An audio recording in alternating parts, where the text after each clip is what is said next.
Yes, good afternoon everyone.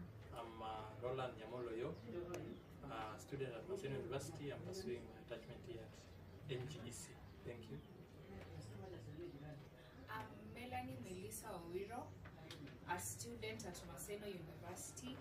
I'm also doing my attachment here. Yes, good afternoon everyone. Good afternoon. Good afternoon. So my name is Alex Mbabu. I'm an intern here with the National Gender and Equality Commission, and I'm happy today we are having this discussion. Thank you. Hello everyone, I'm Wafula Asinde John, Public Service Intern at National Gender and Equality Commission, and I'm glad we are here to discuss these matters. Thank you. Thank you. Hi everyone, my name is Davis Okeo, a Senior Program Officer at National Gender and Equality Commission. So I'm excited to sit down to speak to you and also to the many young women and men who are listening to us. And I'm also happy that we're also talking to persons with disability among this category. Thank you so much. Thank you all. Without wasting time, I think we are going to dive into the topic of discussions today. So, as we all know, okay. Hello everyone, it's Carola Boyola Ochieng from HEDSO with our Bites of Change projects here again. And today we are here with our partners from the Gender Commission Kisumu. And before we dive into this discussion of the day, I'd like to give them the opportunity to introduce themselves. Let's see what they're here to offer for us and what we are going to listen to from them today. So this opportunity I give them to introduce themselves. Kindly, madam, can you help us know who are you and what you are doing today? Good afternoon. Good afternoon. My name is Anne Anyango. I work at the Commission as a legal officer, and yeah, I'm happy to be here. Thank you, madam. Yes, good afternoon everyone. I'm Roland Nyamoloyo, a student at Maseno University. I'm pursuing my attachment here at NGEC. Thank you. I'm Melanie Melissa Owiro, a student at Maseno University. I'm also doing my attachment here. Yes, good afternoon everyone. Good afternoon. Good afternoon. So my name is Alex Mbabu. I'm an intern here with the National Gender and Equality Commission, and I'm happy today we are having this discussion. Thank you.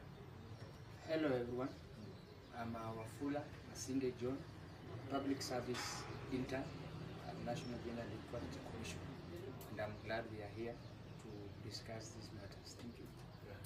Thank you. Hi everyone, my name is Davis Okeo, a Senior Program Officer at National Gender and Equality Commission. So I'm excited to sit down to speak to you and also to the many young women and men who are listening to us. And I'm also happy that we're also talking to persons with disability among this category. Thank you so much. Thank you all. Without wasting time, I think we are going to dive into the topic of discussions today. So, as we all know, okay. Hello everyone, it's Carola Boyola Ochieng from HEDSO with our Bites of Change projects here again. And today we are here with our partners from the Gender Commission Kisumu. And before we dive into this discussion of the day, I'd like to give them the opportunity to introduce themselves. Let's see what they're here to offer for us and what we are going to listen to from them today. So this opportunity I give them to introduce themselves. Kindly, madam, can you help us know who are you and what you are doing today? Good.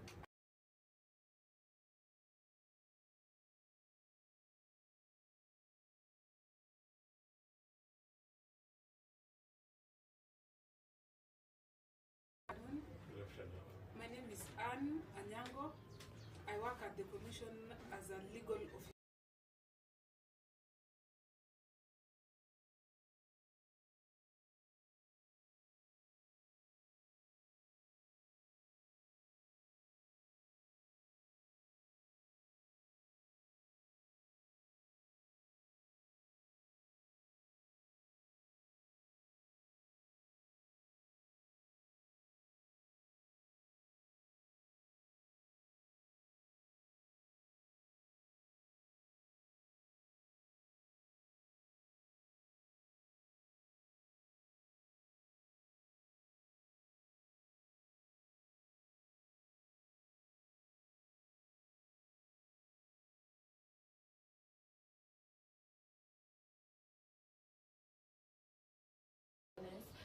women in politics and people living with disability.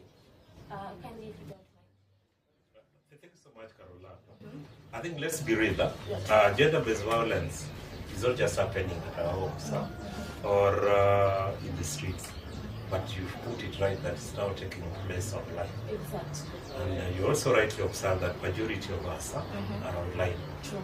Previously, in Kenya, we used to measure the Kenya Demographic Health Survey, looking at physical violence, which you are saying are demonstrating that 44% of Kenyans have been subjected to gender-based violence, either physical or sexual. But now the reality is dawning on us that majority of Kenyans are now being subjected to technology-facilitated gender-based violence. In fact, we are almost declaring it as a disaster if you base it on what the task force, or the Presidential Task Force on Ending Gender-Based Violence and Femicide report. Actually, in the report they're indicating that women's safety online in Kenya is at a crisis level. And one of the crises we are facing in Kenya is the rise of femicide. Last year, you saw the published data that in a year, almost every month we're losing 30 women, equivalent to one woman every day to violence or forceful or targeted killing or intentional killing of women. So this violence, we're seeing it moving from the physical now to the online space. And I can say that nearly 1 out of 3 women in Kenya, 1 out of every 3, including the women aspiring to this political leadership we are creating, have reported experiencing TFTBV. And you can even sample among us here, we are seated a panel of 7 black people. If you ask us, I can assure you at least 3 of us have been subjected to TFTBV. And this is a small sample population, which if you subject to the entire population, you can get almost a similar result. So digital abuse, which are being subjected to aspiring. Doing everything online, and our world right now has gone technological. And currently in Kenya, as we face the 2027 election that is ahead of us, there are women in politics. There are women that are interested in politics. They need those positions, and also people with disabilities that also need these positions to lead us. And also, doxing we can define as sharing unsolicited or personal information publicly without an individual's consent. Is on the right. We've been seeing aspiring politicians being shamed. Again, also another way which has personally somebody tested in me early this year in a meeting in Kisumu here is on the issue of deepfakes. We were in a meeting and somebody was able to create my image undressing in a public meeting or hugging a woman. And she's saying that once I've done this, I can put it there to shame you, to make you back down. So doxing, deepfakes, cyber harassment, and now cyber harassment in Kenya is taking a different shape. For example, in Kisumu, it's been a common slang that utafukuza 1 hour. You can be chased online for 1 hour. It's so targeted that even people we don't know are coming together to bombard you. So cyber harassment, and then also stalking. Stalking, we've seen it in the physical where somebody is just following you, and now it's gaining prominence as a type of abuse within space. So digital abuse has become one of the fastest growing threats to women's rights and also safety.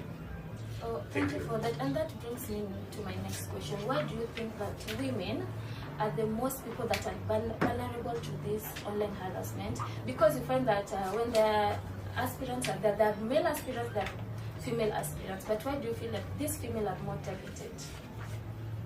Okay, on that, it's driven by deep-rooted cultural norms, political strategies, gaps in legal enforcement. So one is coordinated state-linked political attacks, which vulnerable, heightened, and organized campaigns are meant to silence women, especially for human rights defenders. For instance, Amnesty International Kenya has reported the use of paid troll networks to smear activists and protesters as foreign agents using online harassments as tool of political control. Another one is patriarchal resistance to women in power. Okay, the digital space recently in Kenya is often seen as a man's domain, where making women who enters the what? Exactly, to be targeted negatively, which they silence them with the bloggers who post their fake sexual videos and things like that, which are also used as weapons on women. I can remember an incident where Kawira was being impeached. Yeah, there were sexual videos online which definitely undermined her leadership positions. And just imagine waking up to find your face used in a sexual video you never made. And I like how my co-panelist is putting the gendered lens. If a man fake video having sex spreading online, and actually this man performed, like what we saw Gonga did. You know, people could inbox me, hey Davis, sunifanye vile umefanya kwa video. But if it's a woman, it's going to demean, because one, the way she said the way the structure and the system has been is that we demean one gender as opposed to the other. So I just want to add that digital technologies have just simplified well-known abusive behaviors based on our orientation of the way and our cultural norms, and especially stalking and even luring. So it's opening up and simplifying those ways and open the doors to new forms of abuse that it's really taking it's easy to use a technology just to spread then unconsensual creation of images and contributed to. I feel that was well put and understandable to all of us. And now my other question is, what do you feel if a woman sees that a certain women rep has been abused online? Why will this make, for example, a person like me as Carola, what will that make me, or how will that make me not want to join the political space? Thank you very much. First and foremost, I want to say this. Online violence. This is harmful, abusive, threatening behaviors that are carried out through digital spaces, either by messaging, apps, social media. We have emails that can happen through this online business, online abuse. Now, there's something that has been said. This can be either through by cyberbullying, misinformation, disinformation. It can also be through stalking, as I've been saying, and threats, stalking and threats, which creates hostile environment for women who are in these leadership positions. Now, to your question, I can say, women are emotionally and psychologically, they mostly the effects that they get through psychological and emotional. So it really discourages them when they contest for these seats. For example, the woman rep you're saying, you can come again and get it well. Yes. Maybe just to brainstorm, to keep the conversation going. Yes. I think one, we all agreeing that this systematic sexism is also, the match it's been reinforced offline, but now it's taking an angle online. The case of Kawira.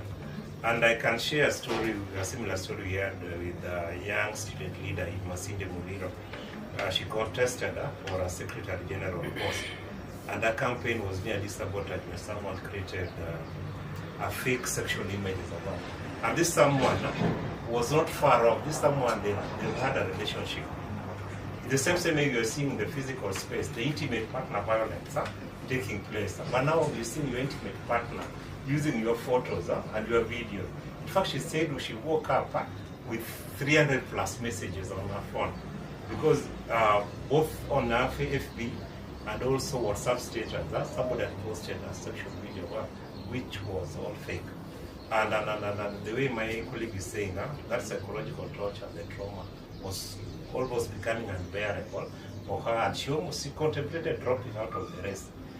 But because of that support, once she said, the father actually looked out for her, because these images were also sent.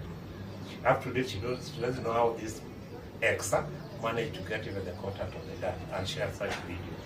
So that support she got from the family and her friends, she made her reign through the scenes, and actually I think she won the race. One thing that we have noticed so far is that these culprits that put these people on harassment mostly are people that are close to these people. It can be a family member, it can be an ex-lover, or even a current lover, but it is always a person that is close to these people that are able to access such information to these people. As we get back to our question, my question was, how do you feel that this online harassment will make that person that want to join the politics will not join? Yes. So it lowers confidence. For example, as I was saying, self-esteem. As I was just saying, you find that emotions, psychological torture, as I can say, it makes them become less self-esteem with their political journey. And I think that one will discourage them. So I think what I can add on that, I think the thing to do with politics and women and cyberbullying, doxing, I think it's a soft belly on the part of women. It is easy to attack women online than men. So I think it's a tool that has been used badly, especially to attack women in politics. Yeah, and I think just the main reason is the way they put it before, that women mostly, emotionally, I won't say that we are weak, but we are triggered easily with such comments online. But a man, you find that men don't put such into heart, but ladies, that's just how we are. Now, as we are starting this project, we were trying to do desktop reviews, we were trying to look for the legal processes or what laws are there guiding these types of online harassment. And to this, I'll just bring the question of what legal and policy projections do you think currently exist in Kenya? Thank you. There's no standalone law that deals with issues of sexual violence and, to be specific, technology-facilitated gender-based violence. You have to search and put pieces together from different pieces of law. So we first look at the Constitution. We go to our Bill of Rights. When you go to our Bill of Rights, you look at our Article 27, the anti-discriminatory law. That is where we start from. Then we move to the right to privacy. It's still under the Bill of Rights. Then we go to the everybody having the right to protection of their human dignity. I think that is Article 28 of the Constitution. Then you now move to the different legislations which are formed under the Constitution. You will go to the protection against domestic violence. But you realize these laws were made at a time when TFGBV had not surfaced as a form of abuse. So right now, the laws are under review to include components of TFGBV. We have the Sexual Offences Act, which right now I think presentations were made in Parliament, and TFGBV has been addressed as one of the components of the new law. Then we have the Data Protection Act, which is governed under the Commissioner of Data Protection. And they have a mechanism of dealing with reports of TFGBV. They work hand in hand with the Communications Authority to address that. Then we have this interesting law, the Computer Misuse and Cyber Crimes Act. It is interesting because a while ago amendments had been brought to enrich the bill. They had included clauses on pornography, on sexual harassment, and all that. But interestingly, those sections were shot down by human rights activists themselves.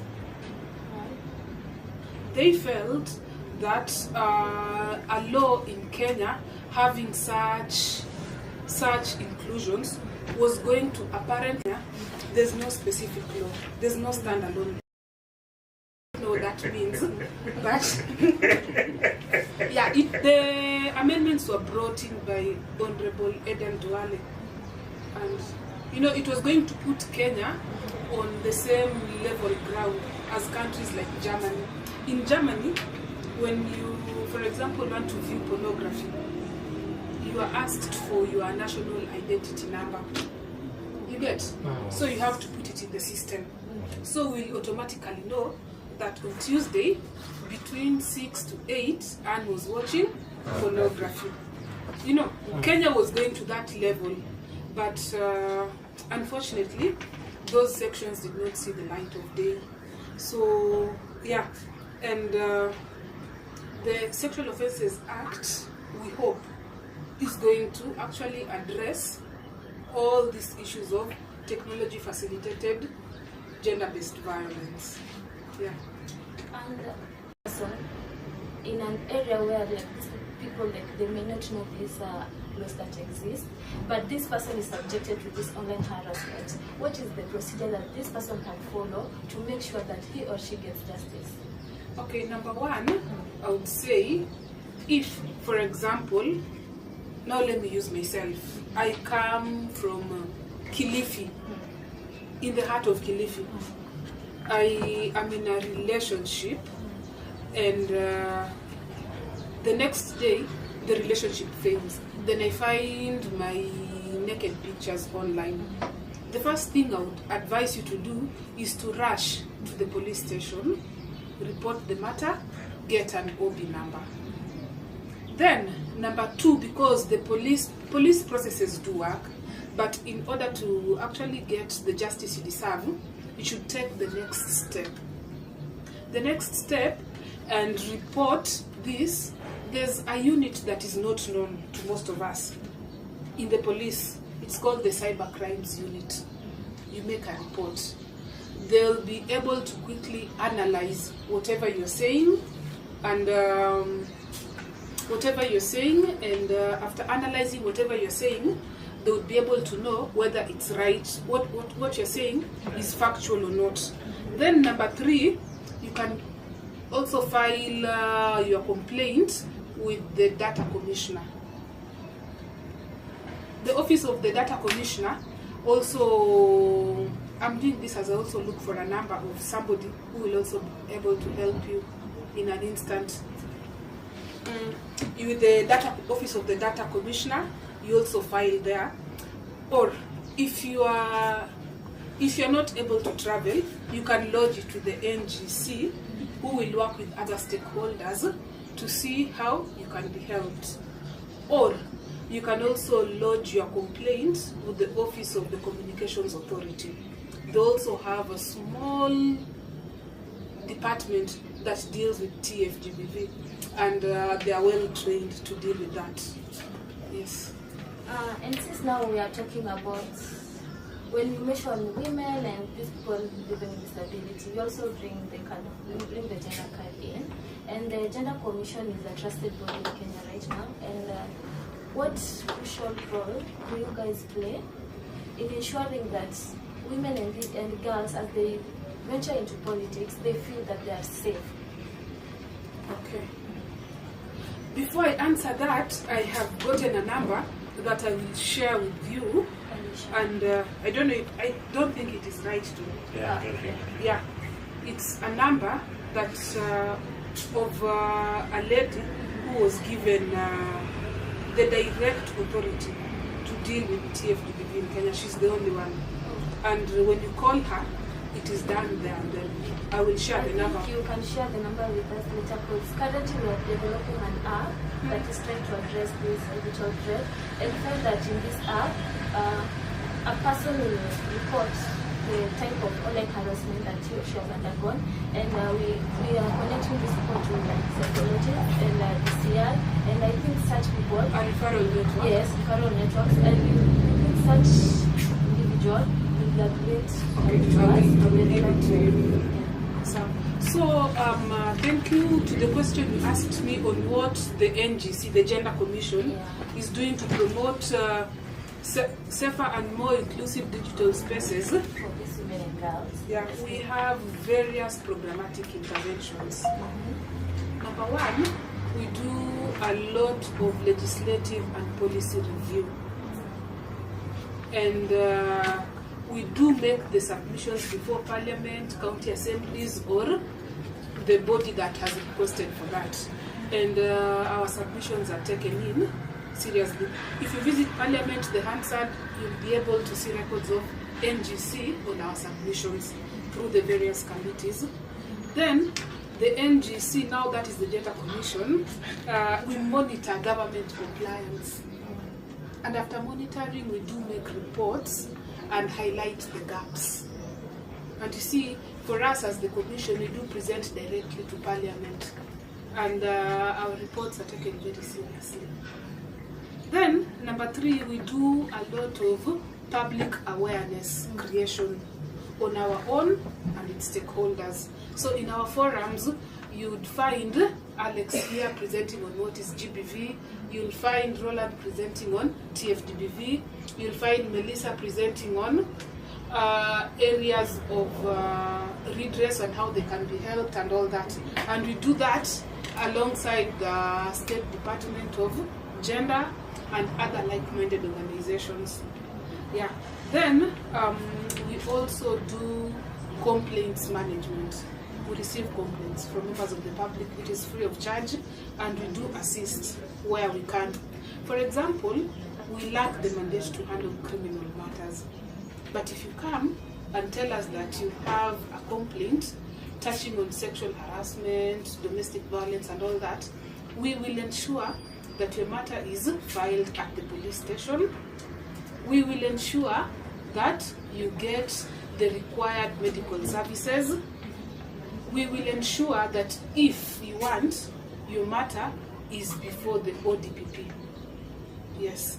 Then, if we also have the resources, we will watch brief for you.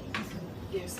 By watching brief is that we will ensure that your court dates are on time, that the justice process goes accordingly, and that you get to have a fair trial. Yes. Then we also have a department that does research, a standalone department. It's called Research and Monitoring. So through that we have published a lot of material which you can find on our website, speaking on TFGBV and other forms of SGBV. Kindly, before you continue, can you just tell us the website so that people can access it? Our website, Davis. That ngckenya.org, and there you'll also find the link to lodge complaint. So click it, give your personal details, especially the contact information and the email, the county you're coming from, and then you state. Immediately you get it. Normally complaints received within the shortest time is going to flag to the legal and investigation department or the regional office near you for more information and also actions. So, and then complaints, it's how you walk in at any given time. You don't have to book appointment, and it's free the way. It's free of charge. And anybody within the commission, especially the regional office, will be able to document, to tend to you and document that case. Yeah, I think that is something that most people don't know, because when we get to our beneficiary, we ask them, what do you do when you get this online harassment? They just say that they block the people. But I think now, as the General Commissioner said that the offices is a walk-in office and you can get help. I think that is a good thing, and it should be taught more to the people that we go to down to the communities. And you had mentioned earlier that there are several laws that you mentioned that exist already, and you also said that as Gender Commission will do follow-ups to identify gaps that exist in these laws, right? So can you tell us some of the few gaps that have been identified so far in the legacy protection laws? Okay. As late as last week, we made submissions before Parliament on the Sexual Offences Act. Initially, the Act, as it were, back then, did not factor in TFGBV. Right now, it addresses it. The Act had not factored in other forms of rape. The Act had only included rape to occur through the vagina. Now we have aspects of sodomy in the Act. The Act had not, it's a lot of things. Yeah, it is a lot that we can do in another forum, which if I prepare for, I could tell you more. The Act had not considered issues of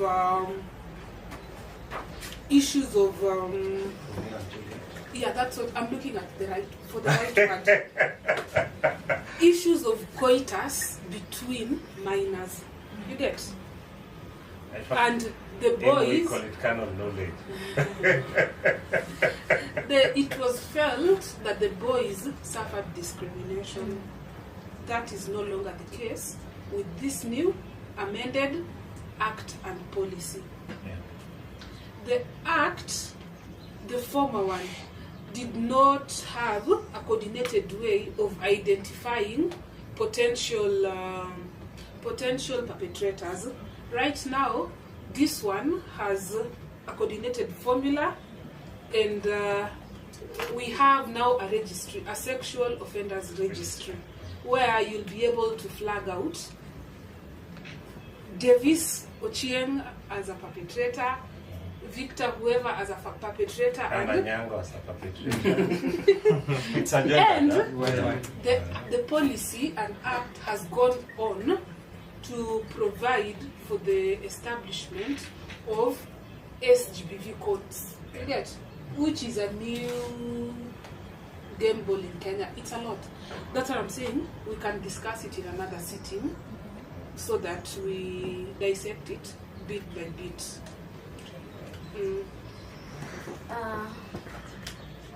Okay, your daughter. Away with it anytime soon, because as the days go by, technology continues improving, and politics is also there. So even if we say that now women should go out of politics because they fear to be harassed online, that should not happen. So what is it that these political aspirants can do to make sure that even though they are harassed or they face technological facilitated gender-based violence, they still thrive in the political space? What are those steps that they can take? I will attempt, then I will welcome John and Alex. Personally, I've tried a movement called JOM, Joy of Missing Out, and I've realized that I'm missing also a lot. But again, why does this women to stay online matter? One, young women, we need to agree that you're the most active online, you're leading conversations, building businesses, and pushing movements. We saw the Mandamano yesterday of calling for end femicide, a campaign countrywide, which was a plus. But again, if these two spaces are not safer, then young women and those aspiring into leadership positions, their voices will be silenced. And when women are silenced, the society loses. So we lose ideas, we lose the leadership, we lose the progress. So maybe to your question, what can we do? One, we can fight back, isn't it? And I'll give 4 areas why women can fight back. One, as Anna has just explained, we need to know your rights as women, isn't it? So Kenya's laws are evolving to include online violence, so push for stronger enforcement, accountability to implement those laws, isn't it? 2, you rightly put it, digital literacy is key. Learn how to protect your accounts, isn't it? Double strong password, not sharing passwords, just be cautious. Learn how to protect your accounts, report abuse the way Dana said, the same way we do with other forms of gender-based violence, and again also just support friends facing harassment. And then thirdly is what I'm calling community support. I think let's not laugh for online abuse, isn't it? So let's call it out and stand with survivors. Let's believe the same way we are talking about survivor-centered approach. Believe someone was supported that they've been violated online. Believe that person and work with them to seek solution. And then lastly, it's a tall order. But again, there have been calls in Kenya to hold tech giants accountable. So we're seeing a lot of demanding for that. Platforms like Facebook, TikTok, and X do more to protect users. And people have been calling them out when there's such violation. And we've seen some accounts being pulled down, some people being blacklisted from these spaces. And now, how do we start dealing with those pseudo accounts? The fake accounts which are very viral as we go to 2017. So we still need to demand for tech accountability. Over to you, John. We've not heard from you. And then Alex or anybody was something to add, or now we can keep them safe online. Thank you very much, sir. I would like to add on the same. Women or ladies will be able to move forward. However, in this phase of TGBV, and by ensuring that they force institutional accountability, especially in political parties, where we have political parties, but they have been very passive on these issues when they are being raised. There is a lady online right now, she's called ambaye amekuwa na issue na timu ya Maraga, I think nipoteza jina lake, kwamba she was sexually harassed, and she's in Maraga's campaign team. Imagine Maraga, a former chief justice, amekuwa sexually harassed hivi karibuni in that team. So they should be able to force institutional accountability. Hiyo ni kwanza kwa political parties, state institutions, by trying to push them to adopt internal toolkits to align, to fight those elements that arise, that they are facing right now. And again, they should be able to advocate for legal reforms. I know women are right now educated, and there are those who have some legal knowledge. You are not supposed to be have gone to a school of law for you to know. My leader said, you know your rights, you know what is supposed to be done to you, and what is not supposed to be done to you. So that one is very important. And then most importantly, as I wind up, they should shift the campaign narrative. Rather than letting the TGBV alter or silence their political messaging, they should redirect public focus effectively. Watoki concentrate kwa hizo issues ambazo zinakuwa created from this other side. And they also highlight the intellectual capabilities rather than focusing on responding to those TGBV attacks that are being set against them. Because, well, I'll tell you one aspect that some men use. Akiona kama anataka kushindwa na lady, kwa mfano Kawira Mwangaza is a very good example. Is trying to resort to the other way. That one they know they would have intimidated this lady, then atakuwa tone down the force that she have. And some men are weak. Niseme as compared to those women, kama kina Anne Waiguru, kina Cecil Mbarire. So they will try to use such means, kina Gladys Wanga. Some men niseme wakisimama pamoja leveraging one on one. Wao wako weak kidogo in articulating for issues. Though they want to pay some bloggers waweke video kama za kina Baltasar Ngonga, but sasa how the woman sasa ndiye amekuwa main actor. Sasa in this case sasa Baltasar si ndio actor. So the women, what they could do ni kuachana na kufocus kwa hiyo na waende kwa other things that are their strongholds and concentrate on them. And also they should expose the abuse tactically. Yeah, by trying to let me say expose coordinated disinformation campaigns direct to the public. Kwa mfano hii mambo ya kusema kwa mtandao kwamba hii mna body shaming pia among the ladies, alionya the ODM youth leader amekuwa siku hizi ameanza kukua body shaming kwamba wewe hata unaweza kupigwa na upepo na vitu kama hizo. Hiyo pia ni one of the abuses that is there. So wanafaa wa come out, waanze kuidentify, waanze kuiongelea against in public haraka kabla haijamuingia in person, so that warudishe chini their own interest. They can overcome it by, tumesema one way ni ku counter na pia ku articulate your strengths rather than focusing on that other side. So I want to invite my friend Alex to continue. Okay, so I'll talk about political parties, civil societies, and how they can better support women who experience online harassment. So, for political parties, I think in the last few months, with the heightened political tensions that have arisen in the country, we have been saying that we need to see more women participating in politics. It's not like we are doing away with it anytime soon. Where we saw women, the June 25th, 2024, we saw many young women and young men coming out to protest. But you see, they were infiltrated by goons who are now like, they were trying to discourage the kind, they were discouraging women from participating in an active process that is putting them outside there to be able to advocate for their issues. So use of goonism is one of the things that is really preventing young women from participating in politics. And for political parties, one thing that the political parties need to do is they need to have their own internal mechanisms of handling issues to do with technologically, internally. We have seen in political meetings where women have been come up ashamed, they have used words that are not in the right context. Yeah, in the right context, discouraging women. You have seen it many times, and we see politicians are seated behind and they're clapping. So I think internally, for political parties, they need to have the kind of mechanisms that they can be able to control such within their own selves. Another thing within the political parties, the people that are using maybe it were online, bloggers. You find it is mostly the political parties and political actors who use bloggers, and these bloggers are the same that are perpetrating harassment.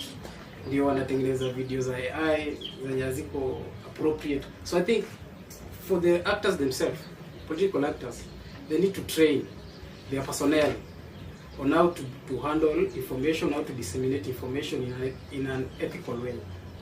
For the government, I think the government is putting its foot forward to address this issue.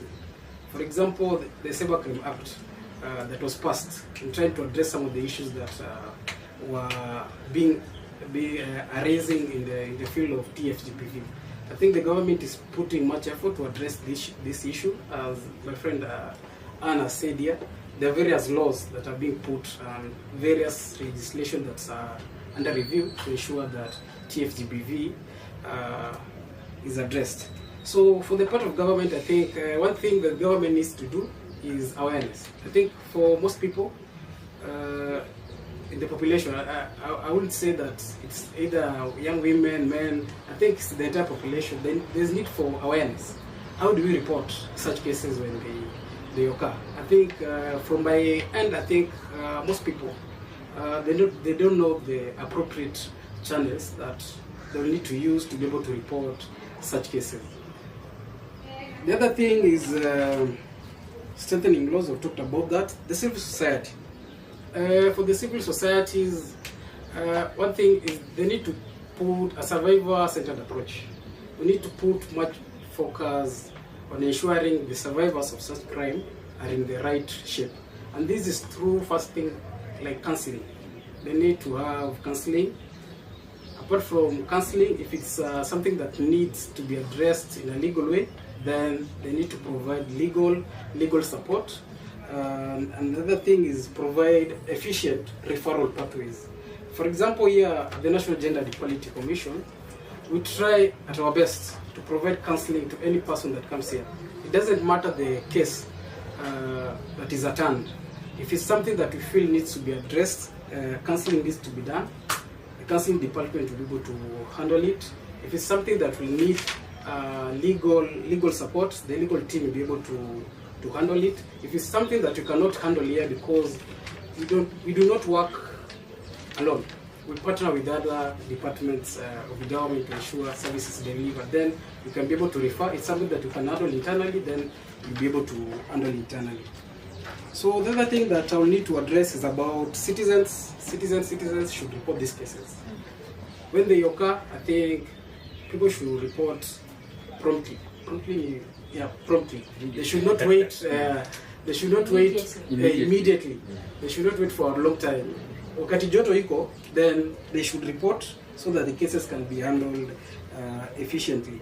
The other thing I would like to address is about having a collective approach towards addressing GBV, TFGBV, because as we had said, some of the cases that were arising, especially for GBV, were intimate partner violence, and we have seen it has been transferred to the online platforms. And for such cases, they don't occur like solely women alone. It is between a man maybe and a woman.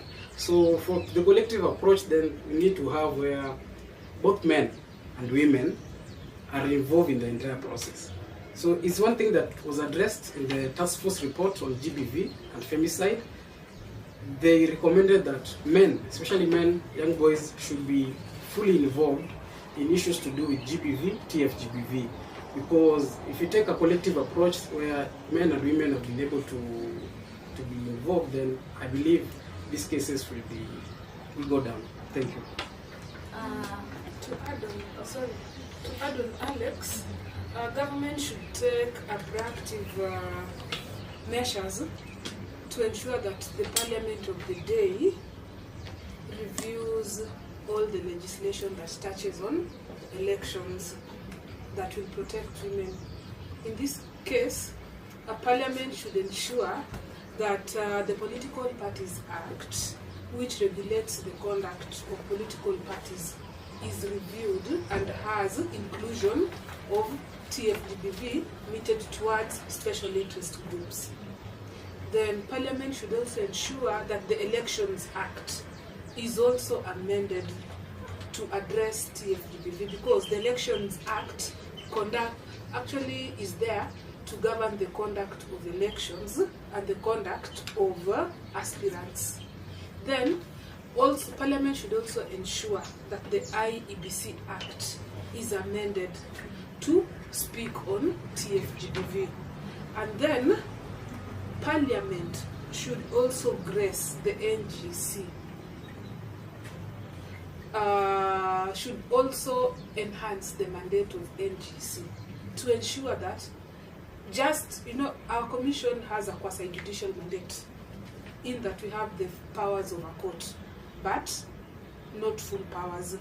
Our mandate needs to be enhanced to enable the commission holistically address issues that touch on any form of violence that touches on special interest groups to totality. Then after addressing, then the commission would perhaps forward to the judiciary or anything.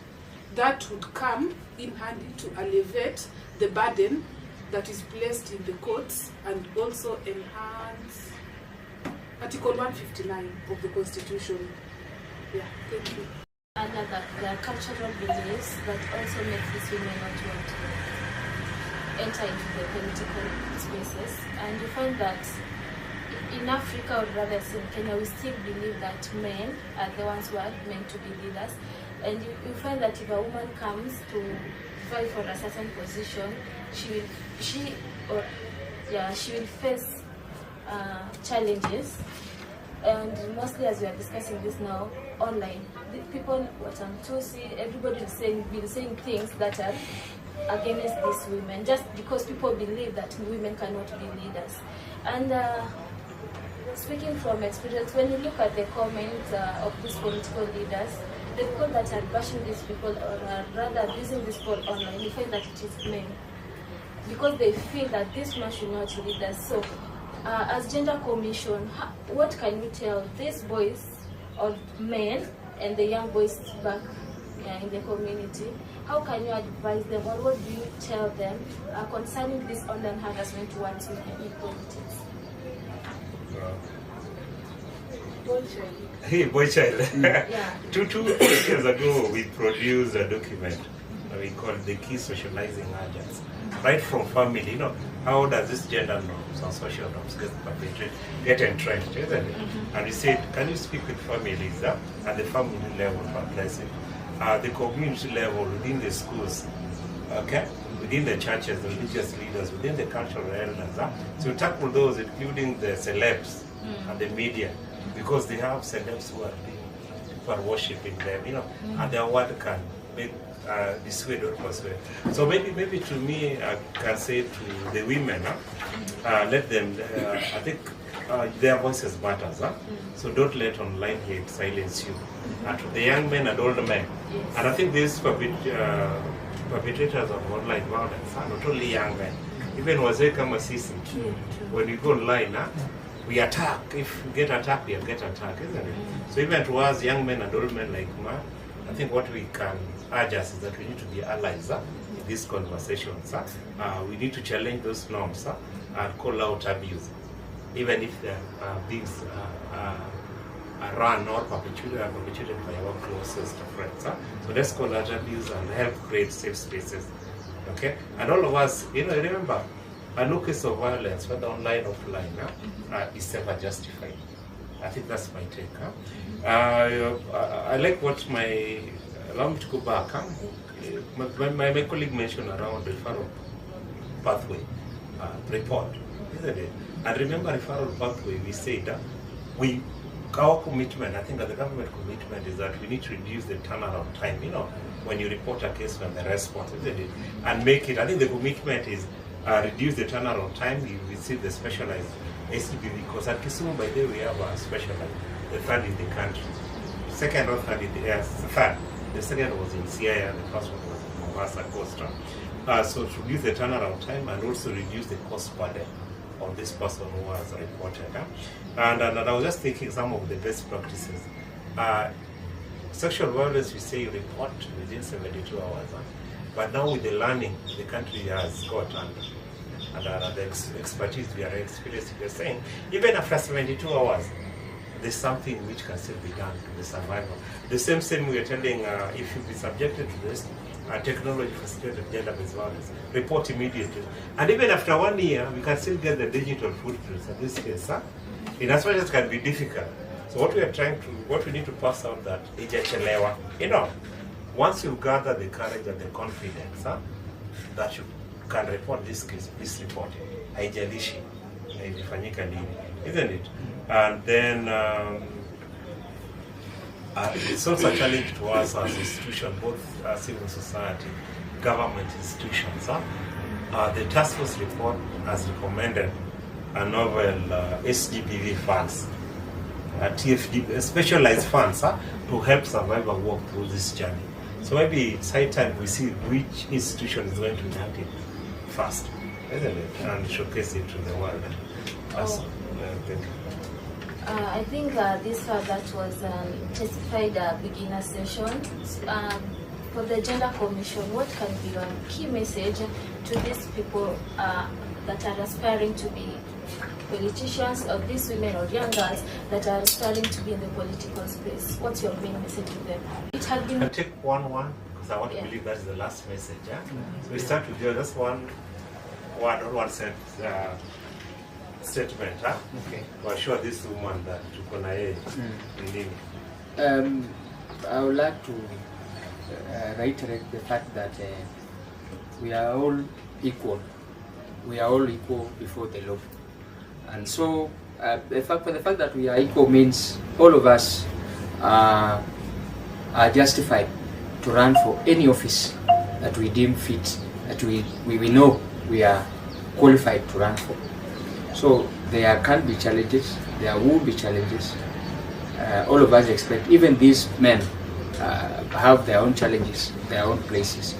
But let's be focused, let's know what we are supposed to do, let's stay on our lane, and not less tusitishwe kama hatuoni, let's not be derailed by all these online attacks and all that derail us, but especially for the women, now that they are now the victims nowadays.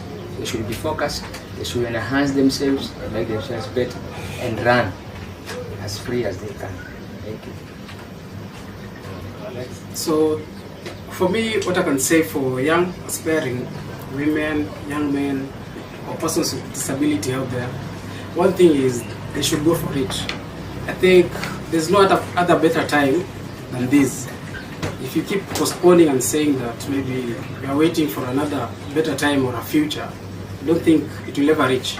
I think the time is ripe, the time is now. They should go out there and take political power so that they can be able to address some of these issues that we are saying here today. That they should be addressed. For the challenges, they are there. Even normal life challenges are there. I think we should try and find better ways to be able to go past those challenges and go and take political power. That's all I can say. Thank you. For me, my encouragement to PWDs and women is to be bold and to own their spaces. Thank you. My encouragement to all women, leadership is not only for men, it's also for all women in the country. Let us come up, rise, go for that thing, you will get it. Thank you. Yeah, you build a strong network. You don't have to suffer alone. Yeah. So my message to the aspiring women and men and persons with disabilities is that we need to keep this conversation alive beyond this podcast. Share your experiences and support each other. I think that's very key because it's been demonstrated that if a woman aspiring politicians' rights have been violated and they get support, they're likely to remain on course while also seeking redress. And then let's build an online one where women and girls and men feel safe, respected, and thank you. Let our women in politics and PWDs out there know that technology will be there. Technology is not going anywhere any soon. But what defines you as a person is your resilience to navigate the online space despite all the challenges that you face. Online harassment and technologically facilitated gender-based violence. Thank you to Gender Commission. This was our first session, but it was well informed, and I feel like we need more sessions with you guys. Just from the feedback that we get from our beneficiaries, I know that people will bring more questions and will need more information, and I hope that the Gender Commission is willing and there to help our normal Mwananchi. Thank you so much. Thank you. We can take one because I want to believe that's the last message. Yeah? So we start with you. That's one said.